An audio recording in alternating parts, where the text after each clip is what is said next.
മലപ്പുറം നിലമ്പൂരിൽ പന്നിക്കടിയിൽ നിന്ന് ഷോക്കേറ്റ് മരിച്ച അനന്തുവിന് നാടിന്റെ അന്ത്യാഞ്ജലി. വഴിക്കടവിലെ വീട്ടിൽ നടന്ന പൊതുദർശനത്തിൽ നിരവധി പേരാണ് കണ്ണീരോടെ അനന്തുവിന് യാത്രാമൊഴിയേകിയത്.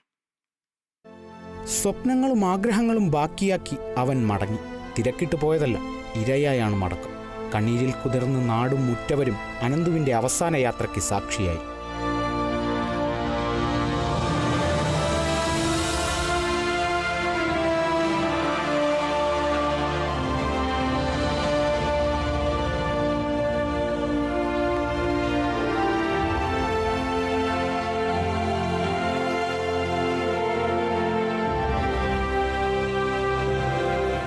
വഴിക്കടവ് വെള്ളക്കെട്ടയിലെ വീട്ടിലെ പൊതുദർശനത്തിനും ചടങ്ങുകൾക്കും ശേഷം കുട്ടിക്കുന്ന് ശ്മശാനത്തിൽ ഉച്ചയോടെയാണ് അനന്തുവിന്റെ സംസ്കാരം നടന്നത്.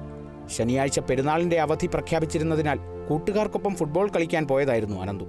കുളി കഴിഞ്ഞ് വൈകുന്നേരം 6 മണിയോടെ വീട്ടിലേക്ക് തിരിച്ചു വരുന്നതിനിടെയാണ് വെള്ളക്കെട്ടയിലെ തോട്ടിൽ സുഹൃത്തുക്കൾ ചേർന്ന് മീൻ പിടിക്കാൻ ഇറങ്ങിയത്. ഇവിടെ പന്നിയെ പിടിക്കാൻ വെച്ച വൈദ്യുതി കെണിയിൽ തട്ടിയാണ് കുട്ടികൾക്ക് ഷോക്കേറ്റത്. അനന്തുവിനൊപ്പമുണ്ടായിരുന്ന ഷാനു, യദു എന്നിവർക്കാണ് പരിക്കേറ്റത്. പരിക്കേറ്റ കുട്ടികളിൽ ഒരാൾ നിലമ്പൂർ ജില്ലാ ആശുപത്രിയിലും മറ്റേയാൾ സ്വകാര്യ ആശുപത്രിയിലും ചികിത്സയിലാണ്. ഇരുവരും അപകടനില തരണം ചെയ്തു. സംഭവത്തിൽ പ്രതി വിനീഷ് പിടിയിലായിട്ടുണ്ട്. അനന്തു ഷോക്കേറ്റ് മരിച്ചപ്പോൾ വിനീഷ് സമീപത്തുണ്ടായിരുന്നുവെന്ന് പോലീസ് പറഞ്ഞു. ഒളിവിൽ പോകാൻ ശ്രമിക്കുന്നതിനിടയിലാണ് പ്രതി പിടിയിലായത്. കാട്ടുപന്നിയുടെ ഇറച്ചിക്ക് വേണ്ടിയാണ് കെണിവെച്ചതെന്ന് വിനീഷ് പോലീസിന് മൊഴി നൽകി. സംഭവത്തിൽ KSEBിക്ക് പങ്കില്ലെന്നും സിംഗിൾ ഫേസ് ലൈനിൽ നിന്ന് തോട്ടി ഉപയോഗിച്ച് പ്രതി നേരിട്ട് വൈദ്യുതി മോഷ്ടിച്ചുപയോഗിക്കുകയായിരുന്നുവെന്നും അധികൃതർ വ്യക്തമാക്കി. Kerala vision news, Malappuram.